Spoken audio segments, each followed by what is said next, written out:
Hellion rocks. You know, we've got very cool and exciting things happening all the time. I just recently heard from a friend of mine, Chris Collier, of a new project that he was going to be doing, KXM, and we are very fortunate to have Mr. dUg Pinnick on with us today. Doug, how are you, sir? I'm doing pretty good. A great day. Awesome. Tell us how this project came to be, man. We were hanging out at Ray Luzio's house. It was his son's birthday. His son had just turned 1. And we were all having some cake and ice cream. And Ray says, hey, man, let me show you my drum room. I just set it up to record in, soundproofed it and stuff. And so Ray and I went in there, or George and I went in with Ray. And Ray said, let's make a record or let's jam. And the next thing I knew, before you know it, we got a record done. It was a lot of work, but it happened so quick and everyone was so busy. So we did it in our spare time that it was really a whirlwind. But bam, it's done before we knew it. You know, it's exciting. It's like a recipe that came together. You know, you wouldn't think that the drummer from Korn, you know, George Lynch from Doc and Lynch Mob, and Doug U from King's X would mesh together as well as it did. But the project turned out very, very good. It was very exciting, and a lot of people are really buzzing about this. Oh, yeah, there is. It's crazy. The three of us just decided to be ourselves and do what we do and not be concerned about what anybody else thought. So I'm me. My bass tone and my voice is what it is. It sounds like King's X, so part of KXM sounds like King's X. George Lynch, he can't change the way he plays. So it's going to sound like George Lynch and what he does in his projects because he writes most of the music in all those projects.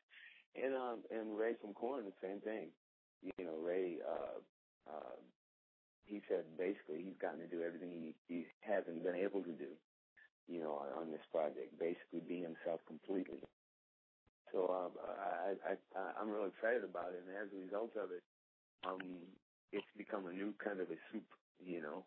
I mean, because music, all it is 3 ingredients or 4 ingredients, and then when they all play, you get a certain color. And I think that we've got a pretty pleasant color.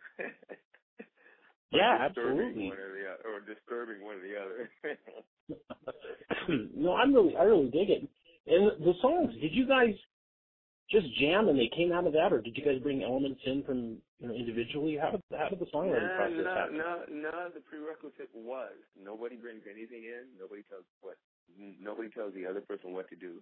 Nobody controls the music. We all just do what we do, and at the end of the day, it should sound okay. I'll give you a scenario.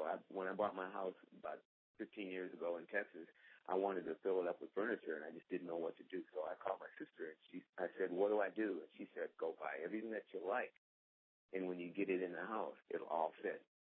And I'm going, oh, it's that easy. So basically be yourself, and it'll work out. That was my concept in my head. And so with KXM, I think because we all decided to do that it came out as it came out.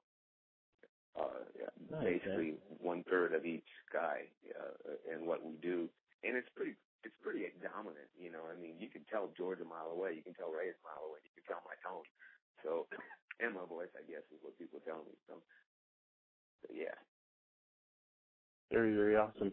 And you know, I've known Chris Collier for a little bit, and you know, Chris has worked on several of my friends' projects that I have. And how did Chris come into the mix? George brought Chris in. George brings about everybody in. But Ray brought a bunch of people in, too, from the Korn camp.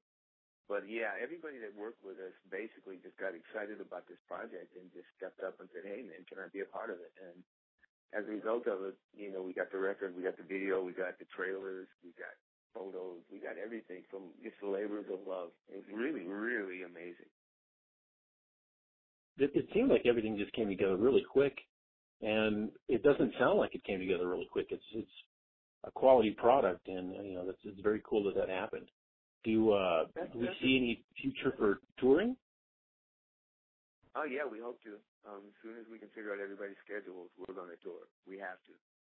I don't care whatever the camp says or whoever says whatever. We got to tour. So I pretty much believe we are. And I think Ray and George are are really excited about it. But again, we just got to wait till Ray gets some time because he's out with Korn. I mean, he just came back from Korn in Singapore last night. And last time, I got a call, he was in South America, and so Australia or wherever. So he's in a super rock group, and they're out there doing their thing. So we just got to work around it. And, I got my King's X stuff on my other stuff too. But, again, I have to reiterate that we are going to tour. Yeah. What are we looking at for a live set for KXM? People that get fortunate enough to see you on the road. As far as I'm concerned, it's nothing but KXM and some extended leads because George is so incredible. And I think everybody will be happy. I really don't want to do anything from anybody else. If we do a cover song or something, if we need time, yeah, I don't mind that. Or, well, we've got an extra song that's on the record that nobody's ever heard that will only be released in Japan too, so we'll be able to do that. But at the end of the day, I personally don't want to do, anything from anybody else. I mean, why? If, that's already been done. Put it that way. Nice, very cool. So, what else holds the future for Doug Pinnick right now, man? Are we gonna focus on this? Are you gonna get back in the studio with King's X? What are we looking at? Both, actually. I mean, King's X is talking about doing more music. King's X is doing shows. We're out doing shows on weekend gigs, flying in and out and stuff. So that's cool. And I've got 4 other side projects for the solo records. So I pretty much, I'm just on call. All my babies are crying, and so I run to the one who cries the loudest and get it done. I love it because it keeps me busy. I've got nothing else in my life to do but make music. I've got no responsibilities, no family, no anything, to really take my time. So, as far as I'm concerned, this is more than welcome. Well, you do have family, Doug. You have all of us, all the people that love the music. Well, you guys are my family. That's the whole point. That's what I'm doing. Yeah. One cool thing is... what I'm saying, thanks for that thing. Absolutely. Yeah, man. I met you at 2013 NAMM at the Schecter booth. We talked for just a second. I don't know if you remember. You meet a lot of people. And then the next thing I know, I saw you. We were at the Schecter party, and Exodus was playing, and we were getting pushed up against the front. And my friends in Crash Karma said, "Hey, there's Doug Pinnick," and we stood there and watched the show together. And I looked at you, and I just saw the joy in your face from looking at the live music, and that right there, seeing a musician that everybody knows and loves, getting lost in rapture of live music is quite an inspiration. Well, I tell you, man, the thing I love the most is get a couple drinks in me and a really strong joint, and then standing down front and watching a band. Oh, dude, it's just because you get it. You don't get the crap out of the PA. You're right down front listening. When I watch Prong, I always stand in front of Tommy and watch him. He's just amazing how he plays and sings. He just puts it down. I mean, he's flawless every time. Or when I was watching Exodus, I remember talking to the guitar player, and I was saying, way back in the day when we were all young doing our thing, I never paid much attention to all you guys. But that night I watched all those bands that I had been out did shows with and stuff that never paid attention. I stood down and watched them all, and I've learned something for me personally is that after a band's been together for 10, 15, 20 years, no matter what they're doing, it's going to be amazing. Because that's what music is when people can get in each other's heads.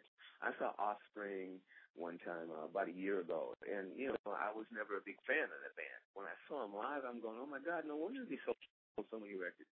They gave it to me, and so lately I've been going to see bands for a long time. I mean, and it just really inspires me and moves me.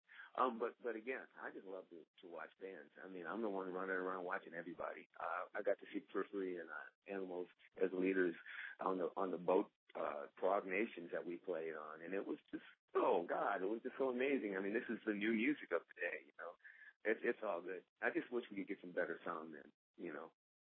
Taking the time and talking to people, and people just lit up when you were talking to them, and you were really engaging in them. And to me, that a performer, especially of your caliber, that still takes the time to talk to people, it shows the class that you have. Yeah, I don't call it class. You know what I call it? I don't know what people see in me or what their concept. I'm completely oblivious to it. I'm just Doug. I'm just a shithead going out having fun, meeting people, trying to be, just making contact with people and having a good time. All the other stuff I don't even know. When I'm in a crowd and somebody tells me later, everybody down there was freaking out because you were down there, I have no clue. I don't even think about it. In fact, when I'm in a crowd watching a show, and either if the band calls me out or somebody in the audience says something, I go, oh, I forgot. I just don't. It's just I've never, ever had that problem. I think the biggest reason is because most rock stars who are big, they can't go anywhere without people just won't leave them alone. And for me, it's sort of a love-hate thing. I can go out and nobody says a word to me, and then maybe one person will come up and say something, and it'll be just enough to help make me feel like, oh yeah, I'm doing something good, and keep on doing what I do. It's a great balance. I've got friends who are super, super huge, and they can't even go outside and go to the store. And I can go to the store and somebody says, King, I love your band. Could you sign this? And then they go home and everything's fine. I don't have to have a security guard. I don't have to, I'm not back in the corner and they turn into a crazy person. I think I've got a good life, actually. I do too, man. That's cool and a very great attitude to have. So getting back to the brand new record from KXM, do you think that this is going to be the only one, or are we going to see more, or what's the future hold for this project? I have no reason why there won't be more, and actually George is already talking about going back in and doing some more songs. So it's going to happen, and as long as we can get these windows of opportunity to work on more music, we'll just keep doing this and keep putting records out, hopefully. Very cool. So the people that are listening, man, this is in 140 countries. Doug, man, tell the world what you want to tell them about what's going on with you. Oh, my God, 140 countries. I want to go to every one of those countries. So very cool, man. But, what's going on? Besides KXM, King's X is out doing anything again. We're going to be working on a new record sooner or later. We haven't finalized anything yet, but we're doing some shows. I have another side project called PGP, Pinnick of KXM, which Eric Gales, me, and Thomas Pridgeon from Mars Volta have a sort of a blues band. It's sort of Jimi Hendrix on steroids. And that'll be the second record will be coming out in a few months. Another project, Grinder Blues, we're called. It's a blues band that I'm singing and playing bass in, and that'll be coming out soon. We just got signed with Megaforce Records. And I've got a jam band. It's an instrumental group with Robbie Robb from a band called Tribe After Tribe. And we do these long jams. So they're just big, fat grooves with sort of an African jungle kind of voodoo vibe. We really like that. So that's out too. And it's Third Ear Experience. We'll call it Third Ear Experience. And I got my solo record just came out called Naked. And so hopefully somebody's going to see one of those projects somewhere, but that's what I'm doing, and I'm working my ass off. It sounds like it. Doug, I know you're pressed for time. You got tons of interviews. I just want to thank you so much for calling in, and thank you so much for the years of music you've given us, and we're out. You're welcome, man. I'll see you again in the street. Thanks, Doug. You're welcome.